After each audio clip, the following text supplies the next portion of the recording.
बाद आर्यन ने बचे हुए पॉइंट्स देखे और चुपके से जीभ चटकाई। कमबख्त, मैंने एक बार में लगभग 2 करोड़ पॉइंट्स खर्च कर दिए।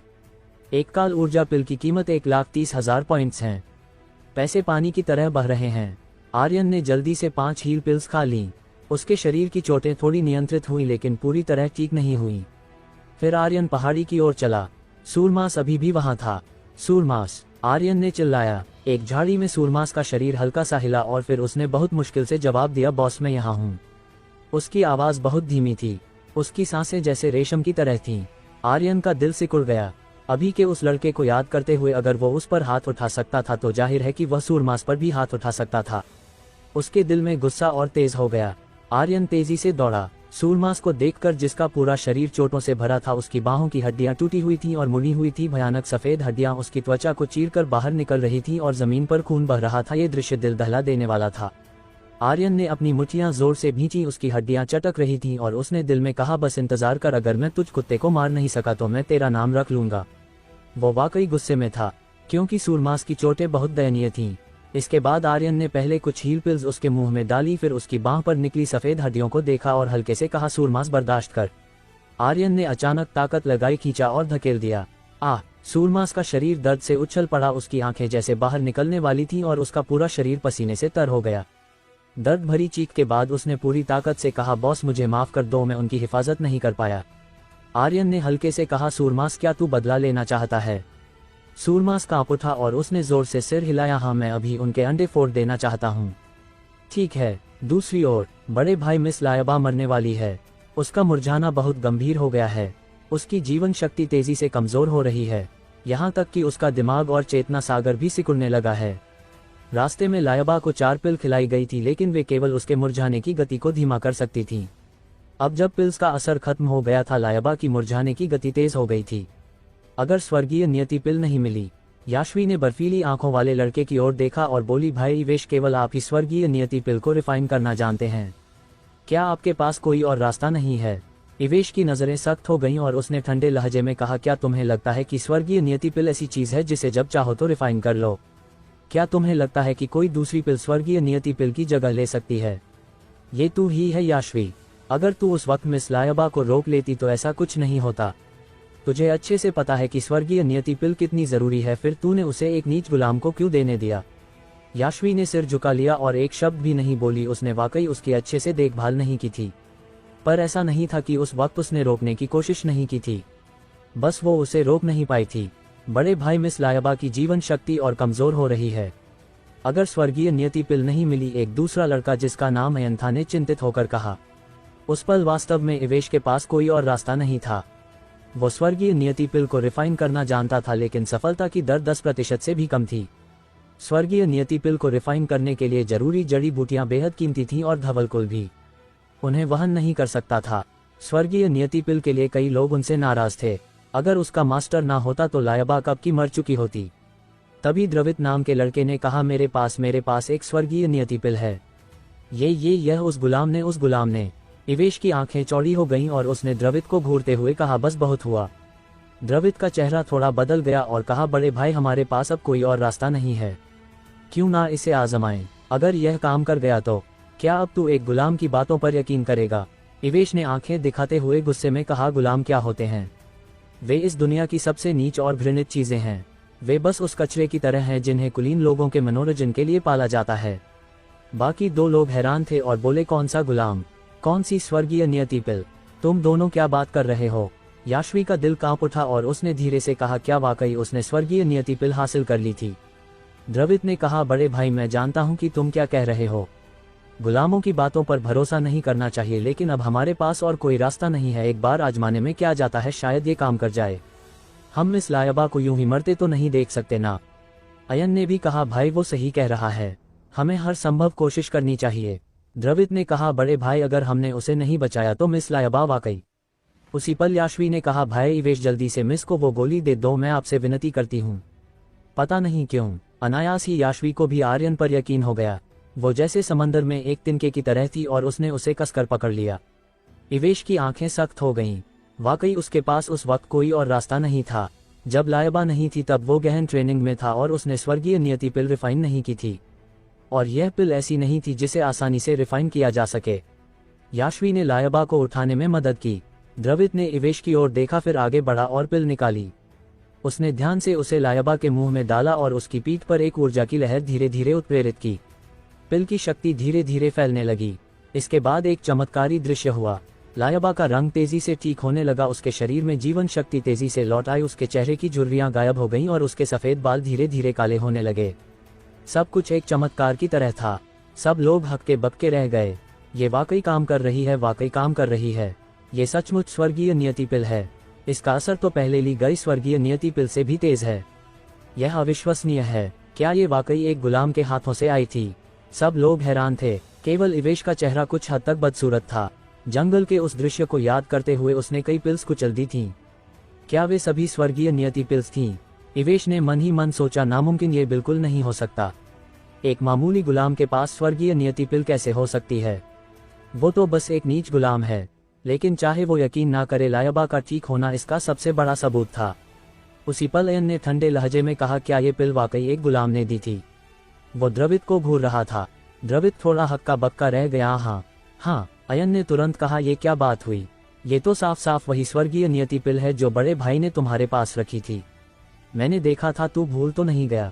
बिल्कुल, मुझे भी याद है। द्रविड, तू वाकई भुलक्कड़ है। विवन भी द्रविड को आंखें तरेर कर देख रहा था।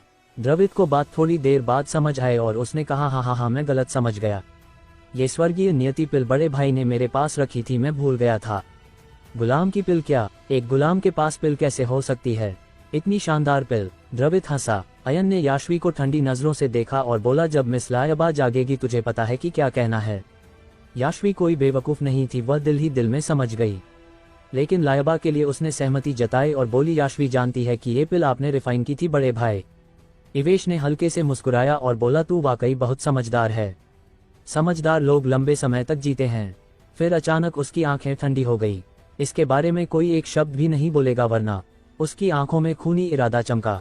याश्वी ने मन ही मन सोचा, मिस मुझे माफ करना, मैं ये तुम्हारे भले के लिए कर रही हूँ। वो बस एक गुलाम है और इस दुनिया में गुलाम बेकार हैं।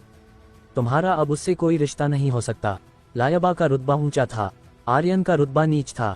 याश्वी के दिल में भले ही आर्यन ने लायबा को बचाया था, लेकिन अब उनके बीच कोई रिश्ता नहीं हो सकता था, क्योंकि आर्यन के पास इसके लिए योग्यता नहीं थी। उसके पास किसी भी कुल में प्रवेश करने की योग्यता भी नहीं थी। धवलकुल को बचाने की तो बात ही छोड़ो, एक गुलाम धवलकुल को कैसे बचा सकता था? कौन यकीन करेगा? ये तो बस एक मजाक था। 3 दिन बाद आर्यन की एचपी पूरी भर चुकी थी, उसकी काल ऊर्जा भी पूरी थी और उसकी सहनशक्ति भी पूरी थी। सूरमास भी ऐसा ही था। उसका ताकतवर शरीर बैल की तरह था जो तेजी से ठीक हो गया था। सूरमास ने काफी देर तक बुदबुदाया, फिर पूछा, बॉस, क्या वो दोनों सच में लड़कियां थीं? वो इस सवाल के बारे में सोच रहा था। ये सवाल उसे कई दिनों से परेशान कर रहा था। आर्यन हंसा, अगली बार मिलने पर तुझे पता चल जाएगा। कुछ घंटों बाद आर्यन और सूरमास नागकुट पर्वत श्रृंखला के तल पर खड़े थे, उस विशाल पर्वतमाला को निहारते हुए। ये पर्वत श्रृंखला किसी प्राचीन विशालकाय नाग की तरह थी जो लाखों किलोमीटर के दायरे में फैली हुई थी। इसकी चोटियां बादलों को चीरती हुई किसी भयावह राक्षस की रीढ़ की तरह प्रतीत होती थीं। नागकुट पर्वत श्रृंखला इतनी विशाल थी कि धरती पर पूरा अमृतद्वीप इसके दायरे में समा सकता था। इसकी लंबाई इतनी थी कि अमृतद्वीप से दक्षिणी तरंग महाद्वीप तक 2 चक्कर लगाने पर भी ये खत्म ना होती। लेकिन इसके इतना विशालकाय होने के बावजूद ये डार्क वर्ल्ड का बस एक कोना था। धवलकुल इस पर्वत श्रृंखला के ठीक केंद्र में बसा था और धवलकुल के अंतर्गत आने वाले सभी 20 शहर इस पर्वत श्रृंखला के इर्द गिर्द बिखरे थे, मगर इनमें से किसी भी शहर से धवलकुल तक पहुंचने में महीनों लग जाते थे, वो भी तब जब रास्ते में कोई खतरा ना आए। निश्चित रूप से ये दूरी कम हो सकती थी बशर्ते आप एक उच्च स्तरीय योद्धा हो या आपके पास शक्तिशाली उड़न बीस्ट हो। फिर भी कुछ दिन तो लग ही जाते, और यह सब इतना सरल नहीं था। धवलकुल नागपीक पर स्थित था जो इतनी ऊंची थी कि ना तो उड़न बीस्ट वहां पहुंच सकते थे, ना ही उच्च स्तरीय योद्धा। नागकुट पर्वत श्रृंखला खतरनाक पहाड़ों, दलदलों और अनगिनत क्रूर जंगली बीस्टों से भरी थी। यहाँ तक कि सर्वोच्च योद्धा के लिए भी इसे पार करना असंभव सा था। फिर भी योद्धाओं का संकल्प अटल था। लाखों किलोमीटर के इस विशाल क्षेत्र में मौजूद हर योद्धा धवलकुल में प्रवेश करना चाहता था, क्योंकि केवल धवलकुल में प्रवेश करके ही वे मार्शल पथ पर और आगे बढ़ सकते थे, नई शिक्षाएं प्राप्त कर सकते थे और अधिक संसाधन हासिल कर सकते थे। कुछ समय बाद सूरमास दौड़ता हाँफता हुआ गहरे जंगल से बाहर निकला और जोर से चिल्लाया, बॉस बॉस, वो आ रहा है, वो आ रहा है, वो मेरे पीछे ही है। उसके शब्द पूरे होने से पहले ही जैसे ही सूरमास जंगल से बाहर कूदा, कुछ क्रूर बीस्ट बाहर निकल आए। उसी पल आर्यन ने एक कदम आगे बढ़ाया, तूफानी पैर तकनीक। उसके पैरों से शक्ति फट पड़ी और उसने एक बीस्ट के सिर पर जोरदार लात मारी। बीस्ट अचानक से हुए इस हमले को संभाल नहीं सका और तुरंत उछलकर जमीन पर गिर पड़ा। आर्यन का शरीर नीचे उतरा और उसकी मुट्ठियां हिली। भेड़िया किंग के लोहामुख के डिंग, बधाई हो आर्यन, 2 सितारा बीस्ट को मारने पर 1100 एक्सपी पॉइंट्स, 80 काल ऊर्जा पॉइंट्स और 1 काल मूल्य प्राप्त हुआ। उसी पल कुछ और गुस्से भरी गर्जनाओं के साथ 3 बीस्ट एक साथ बाहर निकले और सभी आर्यन की ओर झपटे। वो बेहद गुस्से में थे, जैसे आर्यन उनके बाप का हत्यारा हो। आर्यन कुछ कदम पीछे हटा और बुदबुदाया, ये बीस्ट सभी पागलपन की अवस्था में क्यों हैं? सूरमास, मैंने तुझे बीस्ट को ललकारने को कहा था, तूने ये क्या किया? ये बीस्ट बहुत अजीब थे। सबके पास पूरी एचपी थी, फिर भी वे पागलपन की अवस्था में थे। सूरमास हाँफते हुए बोला और अपने हाथ में खून से सनी छड़ी को देखते हुए कहा, बॉस, तूने नहीं कहा था कि अगर वो ना आए तो उनके अंडे फोड़ दूं? मैं गया और मैंने उनके अंडों में छड़ी मार दी। आर्यन ने सूरमास को देखा और अवाक रह गया। वाह, तू तो बहुत आज्ञाकारी है। बोलते हुए आर्यन का दायां हाथ हिला और सृष्टिनाश दंड उसके हाथ में प्रकट हुआ। फिर उसने उसे जोर से लहराते हुए हमला किया। एक बीस्ट सीधे टुकड़े टुकड़े हो गया। दंड को वापस खींचते हुए आर्यन ने उसे जमीन पर टिका दिया और ऊंचा उछला। तूफानी पैर तकनीक, वो भारी हमले के साथ नीचे उतरा। जमीन पर उतरते ही उसने सृष्टिनाश दंड को पकड़ा और फिर से लहराया। बचे हुए 2 बीस्ट उछलकर एक विशाल पेड़ से टकराए और धीमी गर्जनाएं निकाली। उनके सिर के ऊपर का एचपी बार तुरंत खाली हो गया और वे मारे गए। डिंग डिंग, सिस्टम लगातार 2 बार बजा। आर्यन ने अमर मूल्य पर नजर डाली, हल्के से सांस छोड़ी और बोला, ये पहले से ही 800 पॉइंट्स हो चुके हैं, बस 200 पॉइंट्स और चाहिए। पिछले 10 दिन में 800 बीस्ट को मारने के बाद आर्यन कंतारा के 7वें लेवल पर पहुंच गया था। 10 दिन में एक लेवल सामान्य योद्धाओं के लिए यह उड़ान थी, लेकिन आर्यन फिर भी संतुष्ट नहीं था।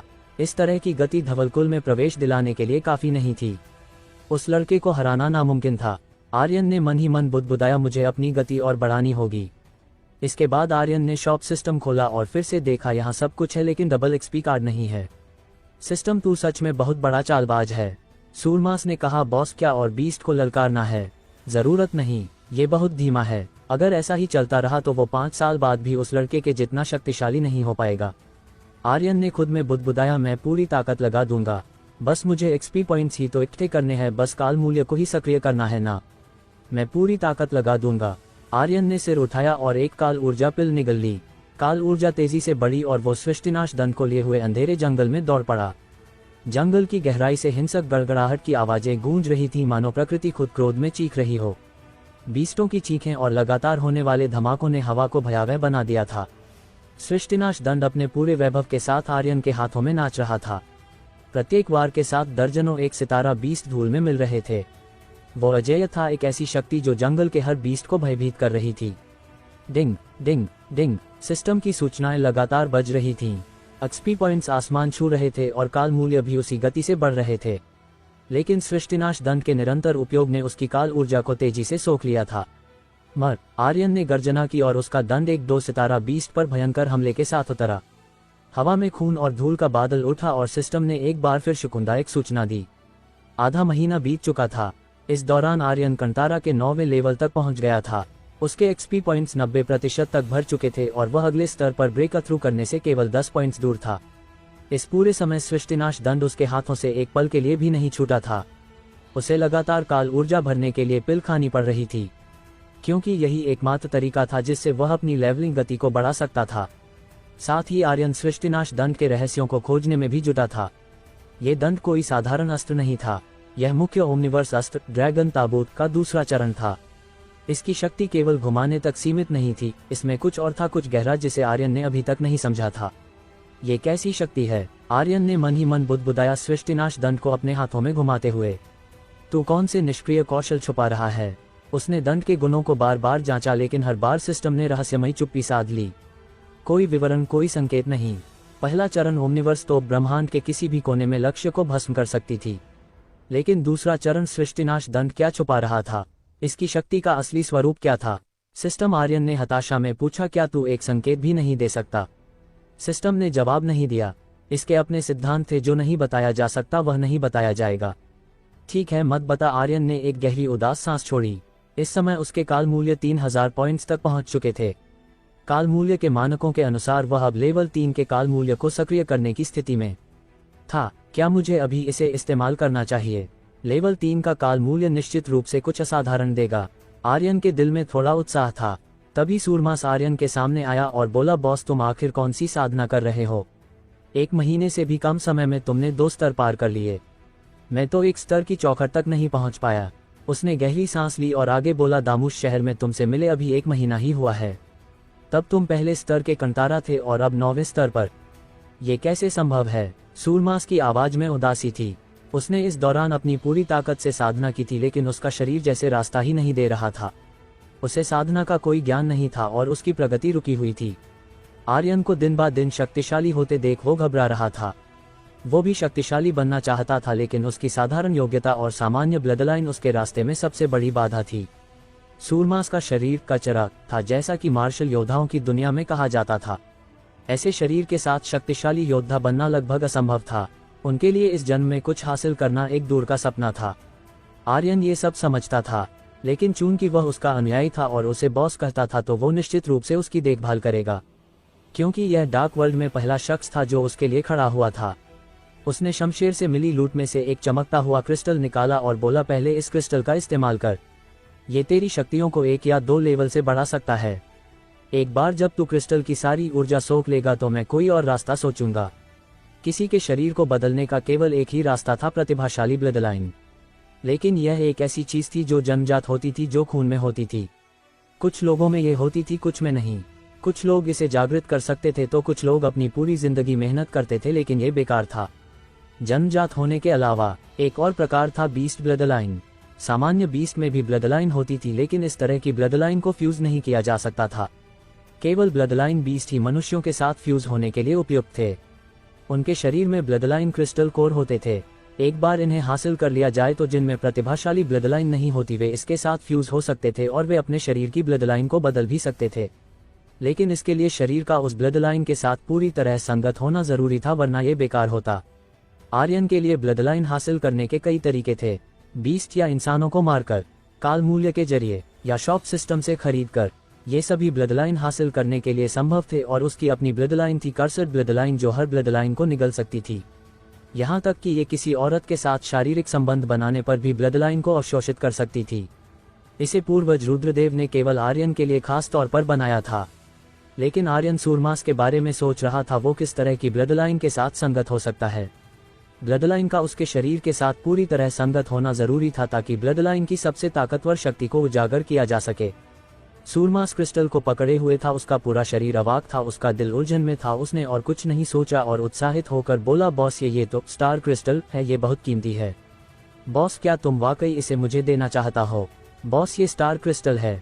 तुम? आर्यन ने हल्के से मुस्कुराया, लेकिन इससे पहले कि वह कुछ कह पाता उसकी भौहें अचानक सिकुड़ गईं। उसने सूरमास का हाथ पकड़ा और एक ही छलांग में 4 मीटर ऊंचे पेड़ की घनी पत्तियों में छिप गया। उसने सूरमास को चुप रहने का इशारा किया और फुसफुसाया, चुप रह। उसी पल जंगल की गहराई से एक ठहाका गूंजा। हा, बूढ़े तू भाग नहीं पाएगा। शक्तियों के टकराने की आवाजें हवा में गूंज रही थीं और ये शक्तियां इतनी खतरनाक थीं कि आर्यन की वर्तमान ताकत उनके सामने नगण्य थी। उसने तुरंत अपनी आभा को दबा लिया और सूरमास ने भी अपनी सांस रोक ली। कुछ ही सेकंड बाद जंगल की घनी झाड़ियों से एक छाया उछली। वह एक चट्टान से टकराई, जिससे चट्टान चूर चूर हो गई। छाया का शरीर जमीन पर लुढ़क गया और खून की एक धारा उसके मुंह से बह निकली। तुरंत बाद एक और साया प्रकट हुआ। यह एक अधेड़ उम्र का आदमी था। उसने जमीन पर पड़े बूढ़े व्यक्ति के सीने पर पैर रखा और एक क्रूर मुस्कान के साथ कहा, विशांत तेरी भलाई इसी में है कि चुपचाप वो चीज मुझे दे दे। जैसे ही दोनों साए प्रकट हुए, आर्यन की पुतलियां सिकुड़ गईं और उसका चेहरा सख्त हो गया। किंग, बूढ़े आदमी के सीने पर पैर रखने वाला अधेड़ उम्र का शख्स चमचमाती बैंगनी रोशनी से चमक रहा था। यह अब तक का सबसे ताकतवर किंग था जिसे आर्यन ने डार्क वर्ल्ड में देखा था। उसकी उपस्थिति ही हवा को भारी बना रही थी। उसे मार दो। आर्यन के दिमाग में यह विचार बिजली की तरह कौंधा। उसके पास पूरे 3000 काल मूल्य पॉइंट्स थे, जिसका मतलब था कि वो लेवल 3 का काल मूल्य सक्रिय कर सकता था। और अगर वो इस किंग को मार दे तो लूट में मिलने वाली चीजें कितनी जबरदस्त हो सकती थीं। इस विचार ने उसे उत्साहित कर दिया। सामान्य बीस्ट पर अमर मूल्य का प्रभाव किंग पर होने वाले प्रभाव का 1% से भी कम था। अगर लूट करनी है तो जाहिर है कि किंग से लूटो। इस तरह लूट से मिलने वाली चीजें ज्यादा शक्तिशाली होंगी। विशांत ने खून की एक मुट्ठी उगली और कमजोर स्वर में बोला, इंद्रजित धवलकुल के गद्दार, मैं इसे तुझे मरने के बाद भी नहीं दूंगा। हा, मैं गद्दार हूँ। इंद्रजित ने ठहाका लगाया। मैं एक समझदार इंसान हूँ। तेरे सिर और उस चीज के साथ मैं हेल गेट को अपनी निष्ठा दिखाकर उसमें शामिल हो सकता हूँ। धवलकुल जल्द ही खत्म होने वाला है, मुझे अपने भविष्य के बारे में सोचना होगा। वृषांक, तुझे अच्छे से पता है कि हेल ऑर्डर का मतलब क्या है ना? इंद्रजित ने ठंडी हंसी हंसते हुए कहा। हेल ऑर्डर, इसे नर्क का आदेश भी कहा जाता था। यह आदेश नर्क का प्रतीक था, ये मृत्यु का प्रतीक था। मृत्यु को कोई नहीं रोक सकता था, यहाँ तक कि 10 लाख मील के दायरे में अधिपति धवलकुल भी नहीं। वृषांक की आंखें सख्त हो गईं। वो जानता था कि हेल ऑर्डर का मतलब क्या है। उसने उस चीज को धवलकुल के लिए ढूंढा था ताकि वह उस मुसीबत से बच सके। उसने कहा, इंद्रजित, इस चीज के साथ धवलकुल शायद उस मुसीबत से बच सकता है। तू भी धवलकुल का एल्डर है, क्या तू सचमुच इसे नष्ट होते देखना चाहता है? इंद्रजित ने फिर से ठंडी हंसी हंसी। तो क्या अगर मेरा दिल नहीं मानता? हेल गेट के निशाने पर आने के बाद कोई नहीं बच सकता। एल्डर वृषांक, वो चीज मुझे चुपचाप सौंप दे, मैं तुझे एक तेज मौत दूंगा। अगर तू अपने लिए नहीं सोचता तो आकाश और धरती तुझे नष्ट कर देंगे। बस इस चीज के साथ इंद्रजित इस मुसीबत से बच सकता था। वृषांक के मुंह से और खून निकला। उसका चेहरा पीला पड़ गया, लेकिन उसने दृढ़ता से कहा, मर जाऊंगा तब भी इसे तुझे नहीं दूंगा। इंद्रजित ने उसे घूरा और ठंडी हंसी हंसी। तू सच में एक जिद्दी बुरा है। क्या तुझे लगता है कि तू नहीं देगा तो मुझे वो चीज नहीं मिलेगी? तू बहुत ज्यादा सोचता है। तुझे अच्छे से पता है कि मैं क्या कर सकता हूँ। इंद्रजित की उंगलियां पंजों में बदल गईं और वो सीधे नीचे पड़े वृषांक की ओर झपटा। उसी पल वृषांक के शरीर में शक्ति का एक अंतिम विस्फोट हुआ। उसने अपनी आखिरी ताकत से उंगली हिलाई और इंद्रजित की हथेली पर जोरदार हमला किया। धम! शक्ति का एक विस्फोट इंद्रजित के शरीर में घुस गया और मुट्ठी भर खून उगल दिया। उसका शरीर बुरी तरह घायल हो गया, लेकिन वो मरा नहीं। उसका चेहरा गुस्से से उबल उठा। उसने वृषांक को घूरा और ठंडी हंसी के साथ कहा, बूढ़े जा अब मर। एक खतरनाक शक्ति वृषांक की ओर बढ़ी। उसका दिल टूट गया और उसने गंभीरता से कहा, क्या सच में स्वर्ग चाहता है कि मेरा धवलकुल नष्ट हो जाए? उसी पल आर्यन की नजरें बिजली की तरह चमकी। उसने सही मौके की तलाश कर ली थी। जब इंद्रजित का सारा ध्यान वृषांक पर था, आर्यन ने अपनी शक्ति को उन्मुक्त किया। उसने सृष्टिनाश दंड को दोनों हाथों से कसकर पकड़ा। दंड में एक भयानक भनभनाहट गूंजी, जैसे कोई प्राचीन शक्ति जाग रही हो। जब इंद्रजित की हथेली वृषांक की ओर हमला करने वाली थी, आर्यन अचानक पेड़ की पत्तियों से बाहर निकला और उसने जोर से चिल्लाया, मेरे वार का मजा चख। सृष्टिनाश दंड की शक्ति अपने चरम पर थी। उसी पल आर्यन को लगा कि दंड के भीतर अचानक एक जोड़ी आंखें खुली, किसी भयानक प्राणी की आंखें। यह एहसास एक क्षणभंगुर था, लेकिन इसने उसके रोंगटे खड़े कर दिए। क्या ये कोई भ्रम था, या सृष्टिनाश दंड में वाकई कोई प्राणी छिपा था? क्या यही दंड की असली शक्तियां थी, ओमनिवर्स अस्त्र के दूसरे चरण का रहस्य? आर्यन के पास इन चीजों के बारे में सोचने का समय नहीं था। वो अभी जिस बारे में सोच रहा था वह था इंद्रजित को मारना। इंद्रजित की आंखों के कोने फड़के। उसने आर्यन को अपने पीछे महसूस कर लिया, लेकिन उसे गंभीरता से नहीं लिया। बस एक मामूली कंटारा लेवल का कचरा। उसने ठंडी हंसी हंसी। मुझ पर पीछे से हमला करने की हिम्मत? तूने खुद को कुछ ज्यादा ही समझ लिया। वो उसे हल्के में ले रहा था, क्योंकि आर्यन की शक्ति उसके लिए बिल्कुल खतरा नहीं थी। उसी पल वृषांक ने अपनी आखिरी ताकत से इंद्रजित को कसकर पकड़ लिया और उसे एक पल के लिए स्थिर कर दिया। इंद्रजित ने अपनी हथेली से हमला किया, लेकिन उसी वक्त आर्यन ने भी अपने दंड से हमला किया। सृष्टिनाश दंड में मौजूद आंखों की जोड़ी अचानक से लाल रोशनी में जल उठी। दंड का एक सिरा आग से लपटों में डूब गया और एक अजेय शक्ति के साथ यह इंद्रजित के सिर पर जोर से टकराया। एक कर्णभेदी भनभनाहट जंगल में गूंजी। इंद्रजित के सिर के ऊपर का HP बार पल में खाली हो गया। उसका शरीर हवा में उछला और जमीन पर निढाल गिर पड़ा, बिना किसी हलचल के। सिस्टम की बीप बजी। आर्यन ने हाँफते हुए कहा, लेवल 3 काल मूल्य सक्रिय करो। 3000 काल मूल्य सक्रिय हुए और सिस्टम की आवाज गूंजी। डिंग! बधाई हो आर्यन, तुमने धवलकुल के एल्डर इंद्रजित को मारकर 100,000 XP पॉइंट, 7900 काल ऊर्जा पॉइंट्स और 10 काल मूल्य प्राप्त किए। बधाई हो आर्यन, परम सॉल पिल प्राप्त हुई। बधाई हो आर्यन, थंडर पॉम्प तकनीक प्राप्त हुई। क्या आप इसे सीखना चाहते हैं? बधाई हो आर्यन, वज्र आर्मर प्राप्त हुआ। बधाई हो आर्यन, समुद्र आकाश नक्शा प्राप्त हुआ। सिस्टम की आवाज लगातार गूंज रही थी। एक किंग ही होता है, लूट दर अलग होती है। और काल मूल्य के साथ उसने और भी चीजें गिराए, लेकिन चाहे कोई भी चीज गिरी, आर्यन को इनमें कोई दिलचस्पी नहीं थी। भले ही चीजें बहुत अच्छी थीं, उसने उन्हें दूसरी नजर से भी नहीं देखा। उसका सारा ध्यान काल मूल्य के विशेष इनाम पर था। डिंग! बधाई हो आर्यन, आपने एक तीसरे लेवल का काल मूल्य सक्रिय किया और एक विशेष वस्तु प्राप्त की है। कृपया निम्न में से एक चुनें, नारंगी डिब्बा, मिथकीय डिब्बा, क्रम डिब्बा, अज्ञात डिब्बा। आर्यन के दिमाग में विकल्पों की एक सूची प्रकट हुई। मैंने पहले अज्ञात डिब्बा चुन लिया, मिथकीय डिब्बा भी चुन लिया, तो अब आर्यन ने आधे सेकंड के लिए सोचा और हिचकिचाया। क्रम डिब्बा आजमाता हूँ। क्रम डिब्बे को खोलो। डिंग, बधाई हो आर्यन, मिथकीय डिब्बा खोलने पर आपको महिषासुर ब्लडलाइन प्राप्त हुई। क्या आप इसे फ्यूज करना चाहेंगे? हो, मुझे ब्लडलाइन मिल गई। आर्यन हैरान रह गया। उसने महिषासुर ब्लडलाइन के गुणों को देखा और उसकी आंखें चमक उठी। तेरी तो ये तो इस ब्लडलाइन की शक्ति है, ये तो स्वर्ग को चुनौती देने वाली है। मैं अपनी ब्लडलाइन बदलना चाहता हूँ। प्राचीन ब्लडलाइन, दिव्य ब्लडलाइन, 20 ब्लडलाइन, इन सब की तुलना में महिषासुर ब्लडलाइन पूरी तरह से अलग थी, बिल्कुल बेमेल, मानो ये किसी दूसरी दुनिया से आई हो। इसके अलावा आर्यन ने कभी नहीं सोचा था कि क्रम डिब्बे से ब्लडलाइन मिलेगी। डिंग, सिस्टम सूचना, महिषासुर ब्लडलाइन और आपके शरीर के बीच संगतता 30% है। क्या आप इसे अपनी वर्तमान ब्लडलाइन से बदलना चाहेंगे? डिंग, सिस्टम सूचना, बदलना असंभव। मैं आर्यन अवाक रह गया। उसके बस मजाक में कहा था, वो वास्तव में ऐसा नहीं करना चाहता था। लेकिन ये तो मानना पड़ेगा कि महिषासुर ब्लडलाइन के गुणों को देखकर उसका मन ललचा गया था। यहाँ तक कि 30% संगतता के साथ भी अगर ये सफल हो गई तो आर्यन महिषासुर ब्लडलाइन की पूरी शक्ति का उपयोग नहीं कर पाता। अगर वह इसे फ्यूज करता तो ये केवल एक बेकार ब्लडलाइन बन जाती। ये बस एक खून की बूंद थी, लेकिन इसमें अपार शक्ति थी। थोड़ी देर बाद आर्यन ने शॉप सिस्टम खोला और मन ही मन सोचा, देखते हैं कि इसे कितने पॉइंट्स में बेच सकते हैं। लेकिन जैसे ही आर्यन ने इसकी जांच की, उसकी दोनों आंखें बाहर निकल आई। तेरी तो 38 करोड़ पॉइंट्स, ये तो बहुत ज्यादा डरावना है। अंताकांस तलवार एक हथियार है और फिर भी उसके बदले 10 करोड़ पॉइंट्स मिले। इस ब्लडलाइन की शक्ति वाकई बहुत खतरनाक होनी चाहिए। केवल वही चीज जो ज्यादा ताकतवर होती थी उतने ही ज्यादा पॉइंट्स में बदली जा सकती थी। 38 करोड़ पॉइंट्स, यह क्या अवधारणा थी? इसका एक ही मतलब निकलता था कि ये अंताकांस तलवार से भी कई गुना शक्तिशाली थी। इसके बारे में सोचना भी बेहद डरावना था। क्या आप इसे शॉप पॉइंट्स के लिए बदलना चाहेंगे? आर्यन ने अपने पास खड़े सूरमास के बारे में सोचा और तुरंत कहा, नहीं। सूरमास के शरीर में कोई प्रतिभाशाली ब्लडलाइन नहीं थी। उसकी योग्यता साधारण थी और यह कहा जा सकता था कि मार्शल पद पर वो अपनी पूरी जिंदगी में कुछ हासिल नहीं कर पाएगा। ज्यादा से ज्यादा उसका शारीरिक शरीर थोड़ा ताकतवर होगा।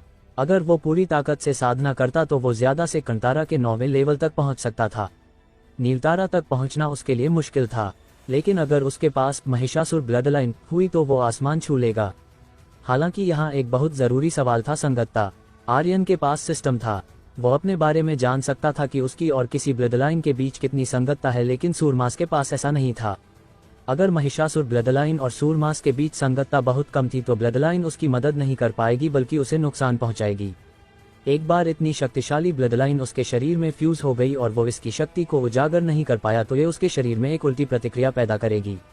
इसके अलावा एक बार ऐसी उच्च स्तरीय ब्लडलाइन उसके शरीर में प्रवेश कर गई तो इसे बदलना मुश्किल होगा और यह अन्य ब्लडलाइनों को अस्वीकार करने का प्रभाव डालेगी।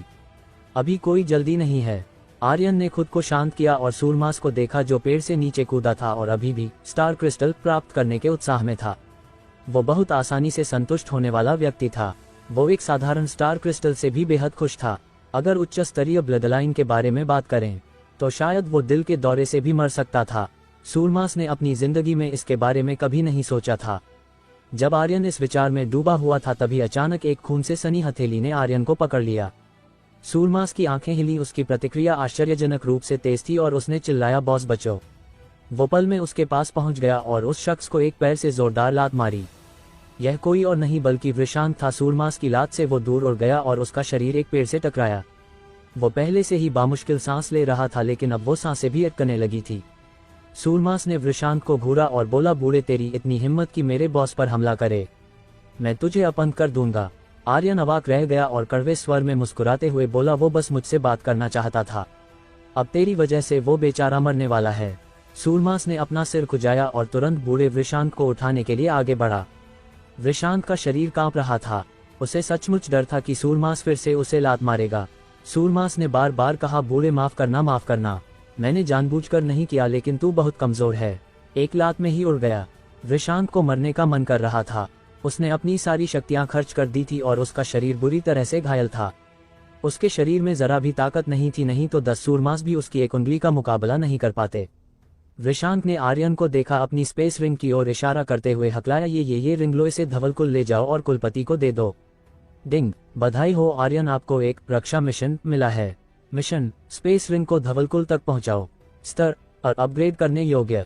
समय, आधा साल। पुरस्कार 6 लाख एक्सपी पॉइंट्स, 10,000 काल ऊर्जा पॉइंट, स्पेस रिंग का उपयोग करने का अधिकार, एक विशेष वस्तु। क्या आप स्वीकार करना चाहेंगे? आर्यन ने स्वीकार करने में जल्दी नहीं की। क्यों? क्योंकि वो पहले ये कोशिश करना चाहता था कि क्या वो स्पेस रिंग खोल सकता है। आर्यन ने उसकी और इंद्रजित की बातचीत बहुत स्पष्ट रूप से सुनी थी। यह निश्चित रूप से किसी शक्तिशाली खजाने के लिए था। आर्यन ने धीरे धीरे वृषांत के हाथ से रिंग उतारी। वृषांत ने आर्यन की आंखों को देखा और हल्के से कहा, इस रिंग को बस कुलपति का निशान खोल सकता है। कमबख्त, आर्यन ने मन ही मन गाली दी। फिर उसने अपने दिमाग को हिलाया, लेकिन वो स्पेस रिंग में प्रवेश नहीं कर सका, इसलिए उसे नहीं पता था कि इसमें क्या है। चूंकि स्पेस रिंग में कुछ नहीं था, लेकिन आर्यन ने वृषांत को देखा और बोला, हम दोनों बस गुलाम हैं और हमारे पास धवलकुल में प्रवेश करने की योग्यता नहीं है। मुझे नहीं लगता मैं तुम्हारा काम कर पाऊंगा। सूरमास ने मूर्खतापूर्ण ढंग से सिर हिलाया और बोला, हम भी धवलकुल जाना चाहते हैं, लेकिन हम नहीं जा सकते। कोई भी कुल गुलामों को नहीं चाहता। आर्यन ने हल्के से मुस्कुराया। रिंग में मौजूद चीजें तो उसे नहीं मिली, लेकिन उसके पास और भी बहुत कुछ था ना। आखिरकार वो धवलकुल का एक एल्डर था। अगर इस मौके का फायदा नहीं उठाया तो वह आर्यन नहीं होता। रही बात उसके मरने की, इसका उससे क्या लेना देना था? बिल्कुल नहीं। और वैसे भी अगर आर्यन उसे बचाना चाहता तो भी नहीं बचा पाता। वो पहले ही अपनी आखिरी सांसें ले रहा था और यहाँ तक कि एक आत्मा कुंड भी स्थिति को पलट नहीं सकता था। वृषांत ने अपने सीने से एक टोकन निकाला और बोला, ये मेरा एल्डर का टोकन है। ये टोकन तुम्हें धवलकुल में बेरोक-टोक जाने देगा और तुम्हें धवलकुल की परीक्षा में हिस्सा लेने की भी अनुमति देगा। सूरमास की आंखें चमक उठी और उसका चेहरा उत्साह से भर गया। हाँ, ये टोकन तो बहुत ताकतवर है। इस टोकन के साथ हमें धवलकुल में प्रवेश न मिलने की चिंता नहीं करनी पड़ेगी। बूढ़े, तू वाकई बहुत अच्छा है। एक टोकन ने सूरमास को बेहद खुश कर दिया। टोकन की शक्ति वाकई ताकतवर थी। अंदरूनी कुल एल्डर का टोकन धवलकुल में बेरोक-टोक काम करता था। लेकिन आर्यन ने कहा, धवलकुल में प्रवेश मिल जाए तो क्या? हमने कभी धवलकुल में शामिल होने के बारे में नहीं सोचा। वैसे भी हमें नहीं पता कि हम धवलकुल से कितनी दूर हैं। अगर गहरे पहाड़ों और जंगलों में कोई उच्च स्तरीय बीस्ट मिल गया तो हम उसका मुकाबला नहीं कर पाएंगे। तुम्हारी इस रिंग को देने का मतलब तो आत्महत्या करना है ना? सूरमास ने आर्यन को देखा, अपना सिर खुजाया और धीरे से बुदबुदाया, बॉस तुमने तो कहा था कि हम धवलकुल में कत्लेआम मचाएंगे। अब अचानक योजना क्यों बदल दी? धवलकुल में कत्लेआम मचाना? ये सुनकर वृषांत ने लगभग खून की उल्टी कर दी। आर्यन को सूरमास की बुद्धि पर सचमुच चिंता हुई। आर्यन ने कहा, मैं तो तुझसे मजाक कर रहा था। हम दोनों मिलकर धवलकुल में क्या कत्लेआम मचाएंगे?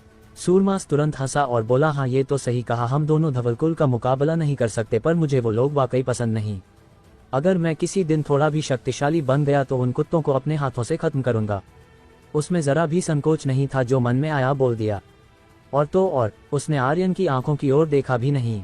ये देखकर कि आर्यन की आंखें बार बार हिल रही थीं, उसने गंभीरता से पूछा, बॉस तेरी आंखों को क्या हुआ? वे बार बार क्यों फड़क रही हैं? आर्यन मूक रह गया। इस बार खून की उल्टी करने की बारी वृषांत की नहीं बल्कि आर्यन की थी। वृषांत का शरीर धीरे धीरे और कमजोर पड़ता जा रहा था। इस बंजर पहाड़ में उसे और कोई नहीं मिला। अगर स्पेस रिंग नहीं पहुंची तो ये धवलकुल के लिए बहुत बड़ा नुकसान होता।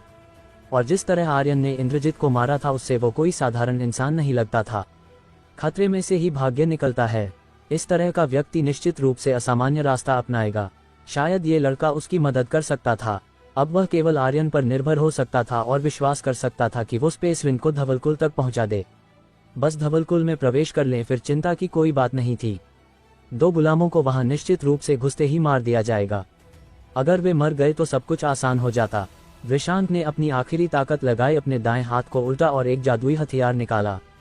यह मेरी उड़ने वाली तलवार है। ये तुम्हें धवलकुल पहुंचा सकती है और इसे मेरी ओर से अपना इनाम मानना। बस तुम स्पेस रिंग को कुलपति तक पहुंचा दो, कुलपति और पूरा धवलकुल तुम्हारा आभार मानेगा। वे तुम्हें ऊंचा पद, अनंत वैभव और धन देंगे। बोलते हुए उसने कुछ और चीजें निकाली। ये चीजें बुरी नहीं थी, लेकिन आर्यन की नजर में ये सब कचरा थी। ये देखकर कि उसने बूढ़े को काफी निचोड़ लिया था, आर्यन ने हिलते हुए कहा, मिशन स्वीकार करो। एक्सपी और विशेष इनाम के लिए मैं इसे पहले स्वीकार करता हूँ। आर्यन ने मन ही मन कहा, रही बात तुम्हारे आभार, वैभव और धन की, क्या तुम मुझे 3 साल का बच्चा समझते हो? शायद अगर हम धवलकुल में प्रवेश कर गए तो हमारी मौत हो जाएगी ना। आर्यन कोई मूर्ख नहीं था। जितना अच्छा वादा उतना ही धोखा। लेकिन सूरमास का चेहरा उत्साह से भरा था। वह खुशी से फूला नहीं समा रहा था और बोला, बॉस सुना तुमने, हमें ऊंचा पद देंगे और अनंत वैभव और धन। हा, मैं सूरमास अब शानदार बनने वाला हूँ। दादाजी, मैं तुम्हारे खानदान के लिए 17-18 बेटों को जन्म दूंगा और खानदान को आगे बढ़ाऊंगा। हा, वो पूरी तरह से सपनों में लग रहा था, लेकिन यह और भी अच्छा था। कम से कम वृषांक सूरमास के इस भाव से धोखा खा गया था। थोड़ी देर बाद उसका पूरा शरीर सख्त हो गया और यमराज के द्वार पहुंच गया। आर्यन ने कहा, एक गड्ढा खोदो और इन दोनों को दफना दो। सूरमास ने जल्दी से कहा, ठीक है। फिर खुशी भरे चेहरे के साथ वो बुदबुदाया, मैं सूरमास जल्द ही औरों से ऊपर वाला इंसान बनने वाला हूँ। मैं सूरमास अमीर होने वाला हूँ, हा हा हा। आर्यन को हंसी और रोना दोनों आ रहा था। उसे नहीं पता था कि अगर उसने कुछ भी कहा तो ये घातक आपदा ला सकता था। उड़ने वाली तलवार का इस्तेमाल नहीं किया जा सकता था, टोकन का भी इस्तेमाल नहीं किया जा सकता था, वृषांक ने जो चीजें दी थी उनका भी इस्तेमाल नहीं किया जा सकता था। जैसे ही धवलकुल के लोग इन्हें देख लेंगे वे निश्चित रूप से खतरे में पड़ जाएंगे। सूरमास ने अपने कपड़ों से मिट्टी झाड़ी और उत्साह से भरे स्वर में बोला, बॉस चलो उड़ने वाली तलवार से धवलकुल चलते हैं। उसकी आंखें चमक रही थीं जैसे कोई बच्चा पहली बार किसी जादुई चीज को देख रहा हो। उड़ने वाली तलवार मैंने पहले कभी नहीं देखी, सोचा नहीं था कि इतनी जल्दी इस पर बैठूंगा। मैं बहुत ज्यादा उत्साहित हूँ। आर्यन ने हल्के से कहा, अभी वक्त नहीं है, मुझे पहले कुछ काम करने हैं। सूरमास एक पल के लिए हैरान हुआ, फिर बोला, ठीक है तो पहले तुम अपने काम कर लो फिर हम जाएंगे। सूरमास वाकई बहुत बड़ा मूर्ख था। उसकी मासूमियत और भोलापन आर्यन को हमेशा हैरान करता था। सूरमास को यह नहीं पता था कि वृषांक ने उनके लिए एक खतरनाक जाल बिछाया था। अगर वे उड़ने वाली तलवार से धवलकुल की ओर रवाना हुए तो शायद मौत ही उनका इंतजार कर रही थी। लेकिन इससे भी ज्यादा आर्यन की जिज्ञासा उस स्पेस रिंग की ओर थी। वो वाकई जानना चाहता था कि इस स्पेस रिंग में क्या था। हेल गेट की शक्ति क्या थी? इतना शक्तिशाली धवलकुल भी इससे क्यों डर रहा था? आर्यन हंसा, पता तो चल ही जाएगा, लेकिन अभी शिकार का वक्त है। इस बीच एक दूसरी जगह पर धवलकुल का मुख्य हॉल भव्य और गंभीर था, लेकिन आज भी उसमें तनाव का माहौल था। कुलपति शहरयार की भौहें कुछ सिकुड़ी हुई थीं और उनकी आंखों में चिंता साफ साफ झलक रही थी। यह कोई नई बात नहीं थी, हर सभा में वह एक ही सवाल दोहराते थे, क्या वृषांक उस चीज को लाने में सफल होगा? ग्रेट एल्डर अमोघेश ने हल्के से सिर हिलाया और अपनी गहरी आवाज में जवाब दिया, एल्डर वृषांक बहुत काबिल हैं, कोई गलती नहीं होगी कुलपति, चिंता ना करें। शहरयार ने एक गहरी सांस ली और कहा, उम्मीद है ऐसा ही हो। उनकी आवाज में अनिश्चितता थी। एल्डर त्रिलोचन ने एक उदास आह भरी, अगर हमारे पास वो चीज हुई तो शायद धवलकुल के पास जीवित रहने का मौका हो। अमोघेश का चेहरा गुस्से से लाल हो गया। कुलपति, मैं मानता हूं कि हेल गेट शक्तिशाली है, लेकिन क्या हम बस उन्हें हमें दबाने देंगे?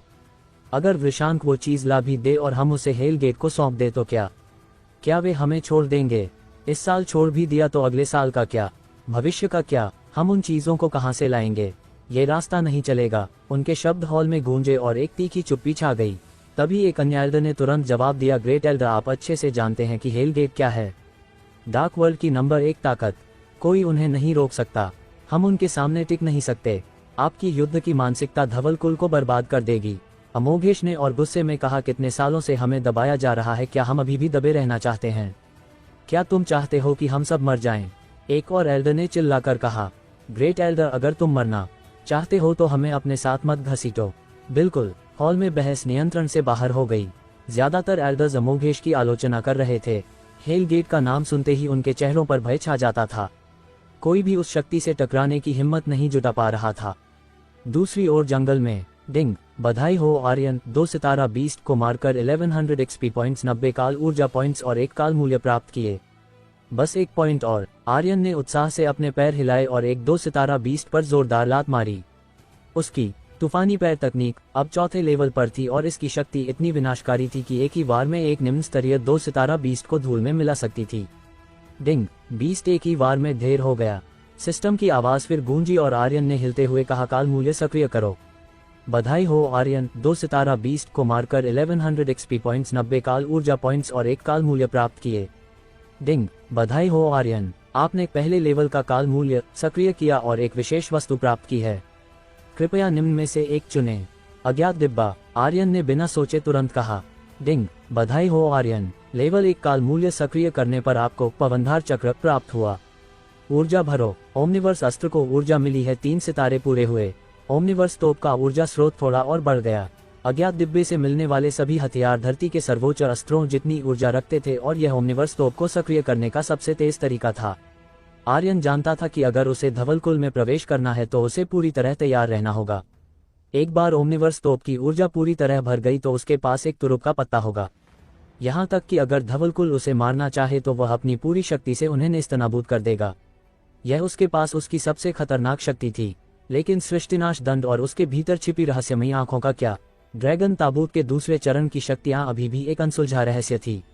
आर्यन को पूरा यकीन था कि दंड के भीतर कोई प्राचीन और शक्तिशाली प्राणी छिपा था। शायद वो विनाश देव का सूर्य गरुड़ हो सकता था या फिर उससे संबंधित शक्तियां, लेकिन अभी तक ये बस उसका अनुमान था। आर्यन ने एक लंबी सांस छोड़ी और बोला, थोड़ा आराम करते हैं।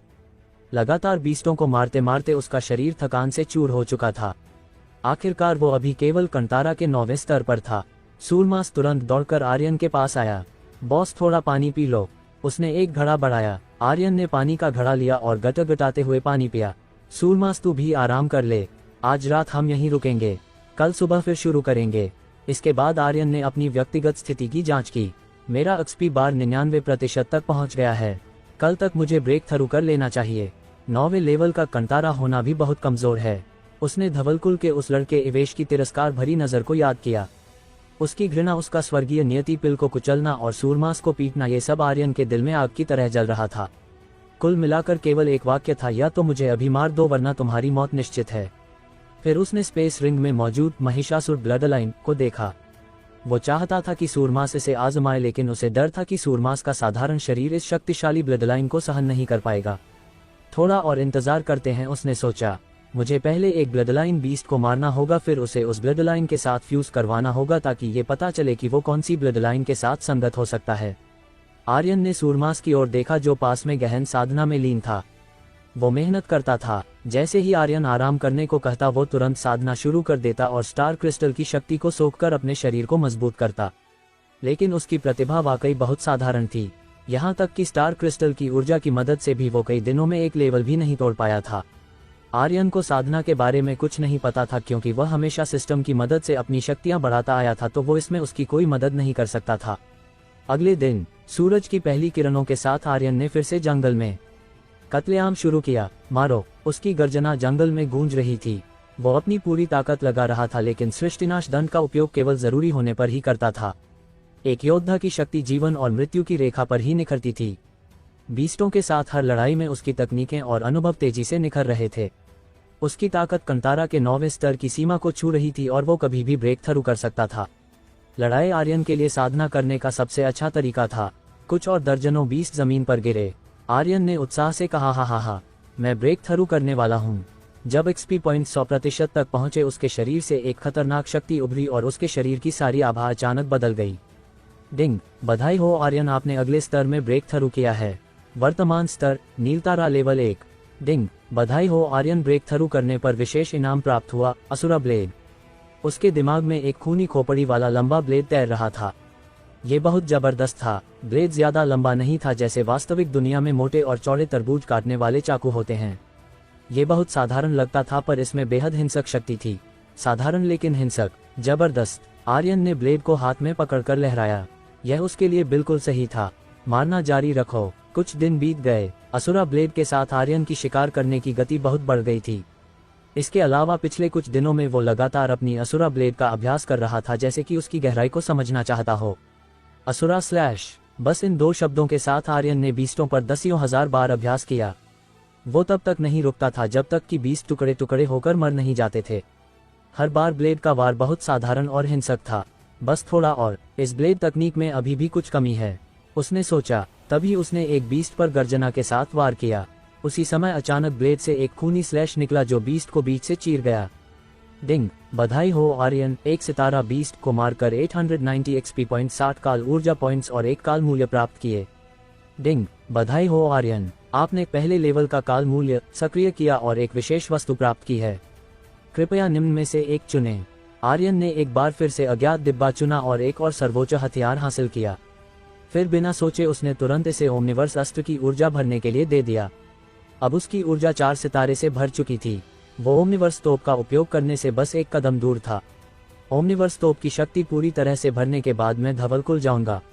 आर्यन ने सोचते हुए असुरा ब्लेड को कसकर पकड़ा और फिर असुरा स्लैश तकनीक का बार बार अभ्यास शुरू किया, अपनी सीमाओं को तोड़ते हुए। कुछ देर बाद जंगल की गहराइयों में नागकुट पर्वत श्रृंखला की घनी हरियाली के बीच एक जोरदार धमाका गूंजा। यह आवाज इतनी तीव्र थी कि आसपास की चट्टानें कांप उठी, पेड़ों की पत्तियां झरने लगी और पक्षियों का झुंड आकाश में उड़ गया। दूर से सूरमास चिल्लाया, बॉस बुरा हुआ बुरा हुआ। वहाँ एक विशाल, यह कोई साधारण धमाका नहीं था, इसमें वो शक्ति थी जो केवल एक असाधारण प्राणी ही पैदा कर सकता था। और आर्यन उस धमाके की ओर बिना पल गनवाए दौड़ पड़ा। ये जरूर एक किंग होगा। और किंग के विचार ने आर्यन को बेहद उत्साहित कर दिया। मैं अपनी ब्लेड तकनीक में सफलता नहीं पा सका क्योंकि इन बीस्ट का स्तर बहुत कम है। मुझे इसे पूरी तरह समझने के लिए किसी शक्तिशाली ताकत से भिड़ने की जरूरत थी। आर्यन के चेहरे पर मुस्कान थी, लेकिन उसकी आंखों में एक गहरी भूख थी। वह भूख थी अपनी तकनीक को पूर्णता तक ले जाने की। असुरा स्लैश तकनीक के गहरे अर्थ को वह अब तक पूरी तरह समझ नहीं पाया था। हर बार जब भी वह इसे आजमाता उसे लगता कि वो किसी दीवार से टकरा रहा है। वह दीवार थी उसकी अपनी सीमाएं। उसे एक ऐसे बीस्ट की जरूरत थी जो उसे उस दीवार को तोड़ने में मदद करे। और अब ये किंग उसकी वह कुंजी हो सकता था। 1.5 महीना हो गया और आखिरकार अब जाकर मुझे